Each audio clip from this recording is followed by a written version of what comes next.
مال کس طرح خرچ کیا جائے، اکنامکس کی بات آتی ہے. مال کما لیا یہی تو نہیں ہے، اس کو خرچ بھی کرنا ہے، اس کو ملٹیپلائی بھی کرنا ہے.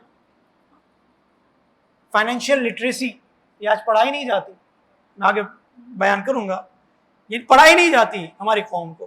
کہ 3 صحابہ ہوئے ہیں جو سب سے زیادہ مالدار تھے، عثمان غنی، حضرت عبد الرحمن بن عوف اور حضرت زبیر بن عوام رضی اللہ تعالی عنہ. یہ بہت مالدار تھے.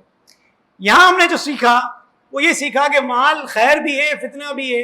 اب بظاہر قرآن کی آیتوں میں تضاد ہے، لیکن سمجھنا پڑے گا کہ مال فی نفسہ ہی برا نہیں ہے، لیکن اس مال کو حاصل کرنے کا ذریعہ یہ برا ہو سکتا ہے، اور اس مال کو خرچ کرنے کا ذریعہ یہ بھی برا ہو سکتا ہے.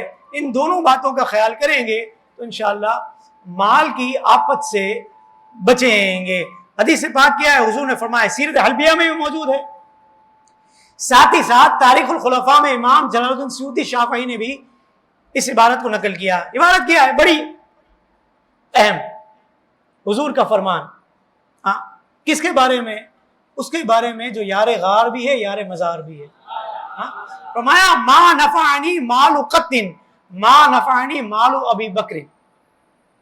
مجھے کسی کے مال نے اتنا نفع نہیں دیا جتنا نفع صدیق اکبر کے مال نے دیا. داد فرمائی نا حضور نے، تحسین فرمائی، تحسین فرمائی حضور علیہ الصلوۃ والسلام نے. اب صدیق اکبر میرے آپ کی کوئی تحسین فرما دے، داد فرما دے تو میں اور آپ پھول جائیں. کائنات کی سب سے بڑی شخصیت، کائنات کی بڑی شخصیت جن کے لیے کائنات بنی ہے، جن کے لیے کائنات بنی. حضور نے خود فرمایا کہ اگر میں نہ ہوتا تو رب اپنا معبود ہونا بھی ظاہر نہ کرتا، اب اللہ اپنا رب ہونا بھی ظاہر نہ کرتا. حدیث قدسی ہے. تو صدیق اکبر نے کیا فرمایا؟ رونے لگے. فرمایا وَهَلْ أَنَا وَمَالِي إِلَّا لَكَ یا رسول اللہ. فرمایا حضور میں بھی آپ کا، میرا مال بھی آپ کا، جو کچھ ہے وہ سارا کا سارا آپ کا ہے. تو یہ صحابہ کرام تھے کہ جن کے پاس مال تھا تو سارا کا سارا حضور کے قدموں میں تھا. ایک اور حدیث ہماری رہنمائی کرتی ہے. حضرت سعد بن ابی وقاص رضی اللہ تعالیٰ عنہ بیمار ہو گئے، مصطفیٰ کریم نے ان کی عیادت فرمائی. اب دیکھیں نا صحابہ کرام کتنی شان والے تھے. بیمار ہوتے تھے تو مصطفیٰ کریم ان کی عیادت کے لیے جایا کرتے تھے. مصطفیٰ کریم کی عیادت کے لیے گئے اور فرمایا اے افرا کے بیٹے اللہ تم پر رحم فرمائے. مصطفیٰ کریم نے، حدیث پاک بخاری شریف حدیث نمبر 2742. کیا حدیث پاک ہے؟ انہوں نے حضور سے پوچھا حضور میں اپنے سارے مال کی وصیت کر دوں، سارے مال کی وصیت کر دوں؟ حضور نے فرمایا نہیں. انہوں نے پوچھا حضور آدھے مال کی وصیت کر دوں، آدھا مال دے دوں غرباء میں، مساکین میں، دین کے دیگر معاملات میں؟ حضور نے فرمایا نہیں. انہوں نے پوچھا حضور کیا تہائی مال کی 1/3 کی وصیت کروں؟ حضور نے فرمایا ہاں، تہائی مال کی، اور تہائی مال بہت ہے. نکتہ دے دیا حضور نے کہ جب بھی وصیت کا معاملہ آئے کہ اگر کسی کو وصیت کرنی ہی ہے تو 1/3 سے زیادہ وصیت ہو نہیں سکتی. 1/3 سے زیادہ وصیت نہیں ہو سکتی. کسی نے زیادہ بھی کر دی تو امپلیمنٹ ہوگا 1/3 پر. امپلیمنٹ کس پر ہوگا؟ 1/3 پر.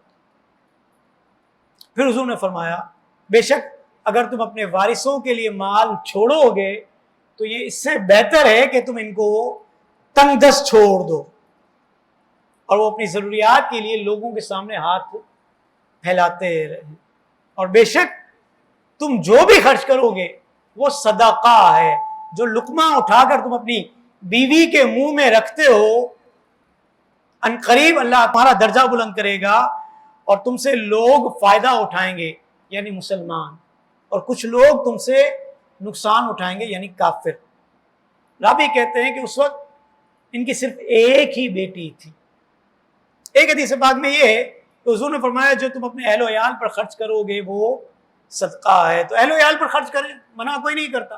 اچھے سے اچھا کھلائیں پلائیں، سب کچھ کریں، صدقے کی نیت بھی کر لیں، ثواب کمائیں. کیونکہ ثواب تو نیت پر ہی ہے نا. ہماری قوم نیت کو جانتی ہی نہیں، بغیر نیتوں کے عمل کر رہی ہوتی ہے، ثواب نیت پر ملتا ہے. یہاں بیٹھے ہیں تو نیت ہونی چاہیے کہ ثواب کمانے کے لیے بیٹھے ہیں، قرآن سمجھنے کے لیے بیٹھے ہیں، علم دین کے حلقے میں بیٹھے ہیں، اللہ کی رضا حاصل کرنے کے لیے بیٹھے ہیں. جو کار خیر ہوگا اس کی نیتیں ہو سکتی ہیں. مال جو ہے فی نفسی میں نے کہا برا نہیں ہے،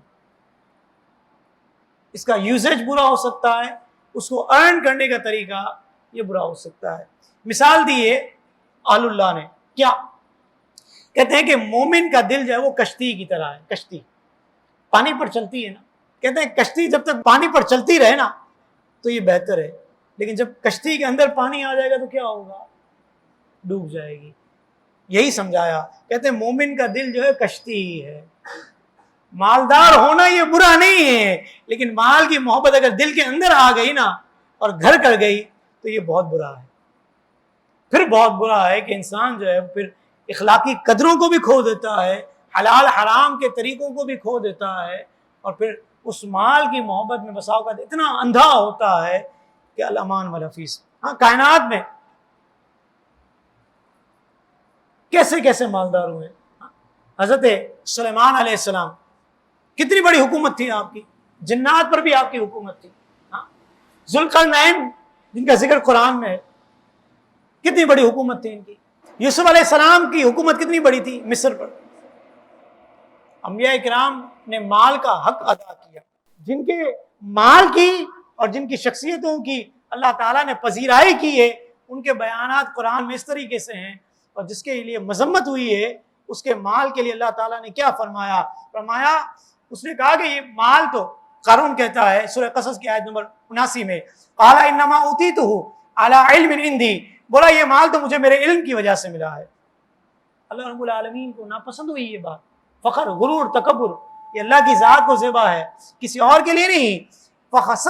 فخسفنا بہ وبدارہ الارض فما کان من فئۃ ینصرونہ من دون اللہ وما کان من المنتصرین. تو ہم نے اسے اور اس کے گھر کو زمین میں دھسا دیا. اس کے پاس کوئی جماعت نہ تھی کہ اللہ سے بچانے میں اس کی مدد کرتی، اور نہ وہ بدلہ لے سکا. زمین دوز ہو گئے، قیامت تک جو ہے وہ دستہ ہی رہے گا، قیامت تک دستہ رہے گا، قیامت تک دستہ رہے گا.